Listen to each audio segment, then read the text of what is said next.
ছয় নবজাতকের অস্বাভাবিক মৃত্যুর ঘটনায় বাতিল করা হলো রাজধানীর আদ্দিন হাসপাতালের লাইসেন্স। সরিয়ে নিতে বলা হয়েছে রোগীদের। সেখানকার বর্তমান পরিস্থিতি জানাতে যুক্ত হচ্ছেন সহকর্মী হাসিব পান্থ। হাসিব, আদ্দিন হাসপাতালে তো সরকারের নির্দেশনা মানা হচ্ছে, রোগীদের সরিয়ে নিতে বলা হয়েছে। আপনি আছেন আদ্দিন হাসপাতালের সামনে, এখন কি পরিস্থিতি জানাবেন এবং রোগীদের সরিয়ে নেওয়া হচ্ছে কিনা সব মিলিয়ে জানতে চাই।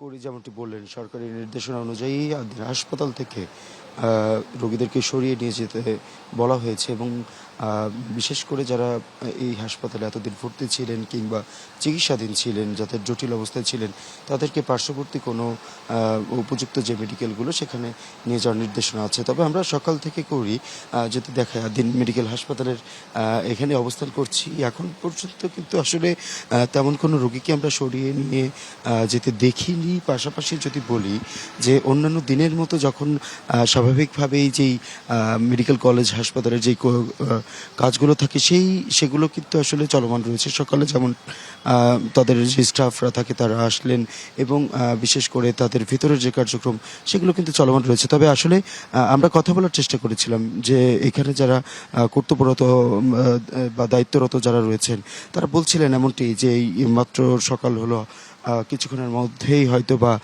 যারা রোগী রয়েছেন কিংবা যারা জরুরি অবস্থায় রয়েছেন তাদেরকে স্থানান্তর করা হবে। করি একটু যদি জানিয়ে রাখি, বিশেষ করে গতকাল কিন্তু আসলে এই যে গত 27 মে 6 নবজাতকের মৃত্যুর ঘটনায় এই হাসপাতালের গতকাল কিন্তু লাইসেন্সটি বাতিল করা হয়েছে এবং পাশাপাশি স্বাস্থ্য অধিদপ্তর থেকে কিন্তু এমনটিও জানানো হয়েছে যে বিশেষ করে লাইসেন্সবিহীন হাসপাতালে কিন্তু কোনো রোগীর চিকিৎসা নিতে যাওয়া উচিত নয় এবং যারা চিকিৎসা নিচ্ছেন কর্তৃপক্ষকে কিন্তু তারা অনুরোধ করেছেন যাতে এটি বন্ধ করা হয়। পাশাপাশি যদি আর বলি, যে সকল রোগীরা এখন পর্যন্ত ভর্তি রয়েছে, জটিল রোগী যারা রয়েছে কিংবা যারা স্বাভাবিকভাবে রয়েছে তাদেরকে কিন্তু পার্শ্ববর্তী যে কোনো হাসপাতালে উপযুক্ত যে হাসপাতালগুলো রয়েছে সেখানে স্থানান্তর করার জন্য নির্দেশনা রয়েছে।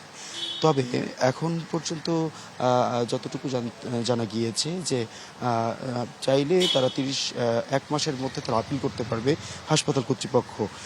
এবং সবকিছু মিলিয়ে যদি বলতে হয় যে এই হাসপাতালের নগদ নিয়ে এলো হার না মানা হার অফার। সর্বনিম্ন 10,000 টাকা রেমিটেন্স নগদে পাঠালে থাকছে স্বর্ণের হার জেতার সুযোগ।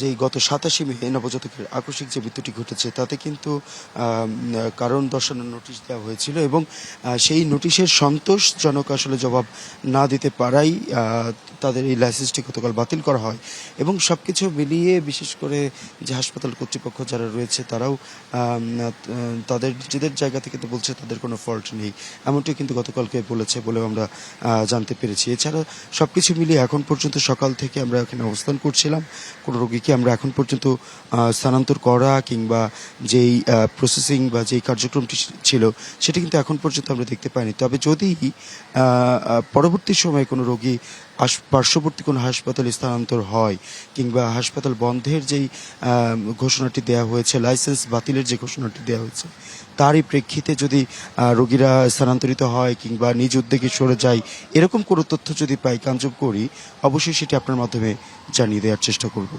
হাসিব, ধন্যবাদ আপনাকে।